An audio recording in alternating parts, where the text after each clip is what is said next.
Well, the fall sports scene is in full swing, and wow, we have a little bit of everything in store for you tonight. Hi, I'm Joe Zone. And good evening, I'm Aaron Connolly. We get it going with UConn football. The Huskies are off to a 2-2 start, but the feeling is they are a lot better than the record says they are.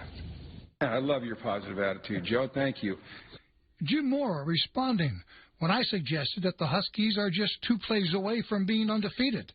I was referring to their 2 losses, to Syracuse and to Delaware, both on the road, both in overtime. If the Huskies had completed 1 more play in each of those games, we'd be sitting here talking about a 4-0 football team. Instead, they're 2-2. And there's that old saying made famous by a football coach, we are what our record says we are. I ascribe to that quote. You know, I really do. You say, hey, we should be better, we could be better, our record should. It's not. It's 2-2, and that's the reality of the situation. So, I always ask these players, let's not rationalize things. Let's just hit it straight on. And the facts are we're 2-2, and we've got a lot of work to do. Are we disappointed? Maybe a little, but are we discouraged? No, not at all. I think there's a real sense of resolve to keep climbing closer to our potential as a football team. Old saying that says, we are what our record says we are. Do you feel like you're a 2-2 football team? Yeah, because we are. Just, to go back to your saying, because we are a 2-2 football team. I feel like we are, we're better than what our record says, but that's just words. We're not really focused on what our record is overall. We're going to looking to go 1-0 this week. 1-0 this week, 2-0 next week. With 8 games still to play, there are a lot of wins left on the schedule.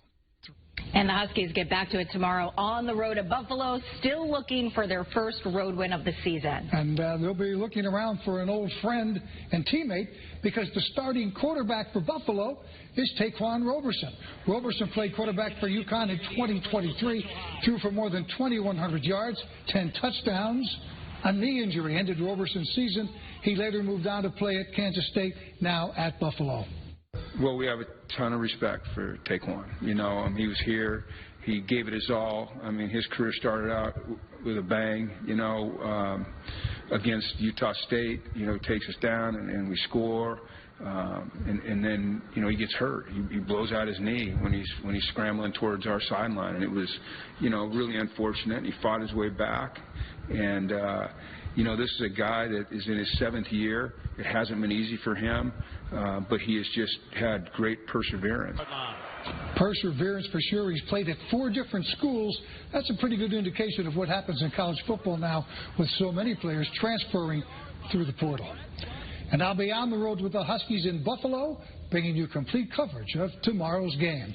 And UConn has 4 more home games. They are all on Saturdays. FIU comes to town on October 4th.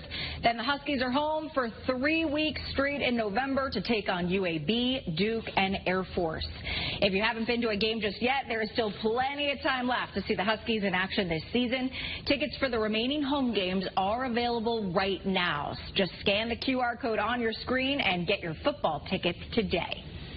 Yeah, we're talking about home games. Everybody in football likes to talk about that home field advantage. So for the Huskies, it's Rensselaer Field at Pratt & Whitney Stadium in East Hartford.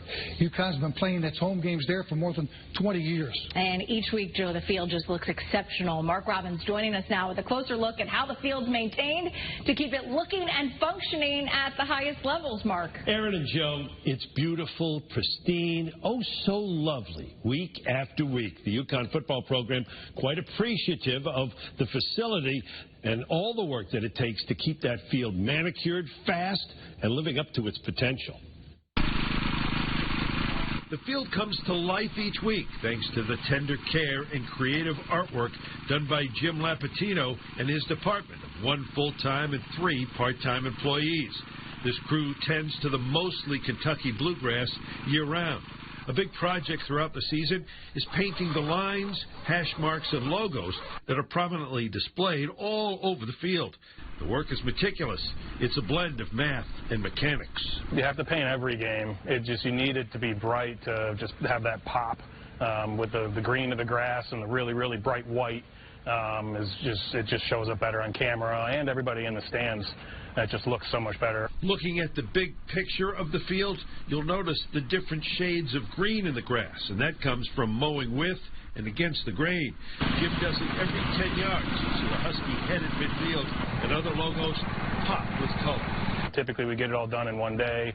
Sometimes will lead to, like, we're kind of anticipating having to paint numbers and some things tomorrow. The human element is so important when it comes to crafting a playing field. However, the workers today have a mechanical partner. This robot line painter shows off precision accuracy in a timely manner, reducing overall work time.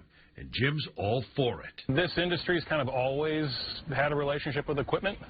So I think it'll just kind of adjust the knowledge base we need to have, because if you're dealing with more, GPS technology and this or that, like, you're going to have an understanding of that. And just the learning of the robot, there's always a learning curve with new equipment. I think ultimately it'll probably be a good thing. The weather during a game week does factor into when the field lining is done. The paint's weatherproof, but there are times when too much rain can cause problems and delays.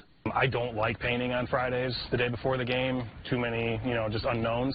I like to get a fresh mow on it, too, the day before. It just cleans up footprints and any maybe, like, slight oversprays of paint and this or that. It just all goes away. These guys are part artist and part turf field scientist. And when you put that combination together, you can see they have beautiful results. There's so much that goes into, like, just managing the soil and the plant itself. But then on top of it, coming down to the mowing patterns and the painting and all of that, it really is kind of a nice little blend of the two. Jim tells me that each week he and his crew use about 250 gallons of paint, and the crew will have a fresh coat on the field next week when the Huskies host FIU. I'm Marc Robbins, Channel 3.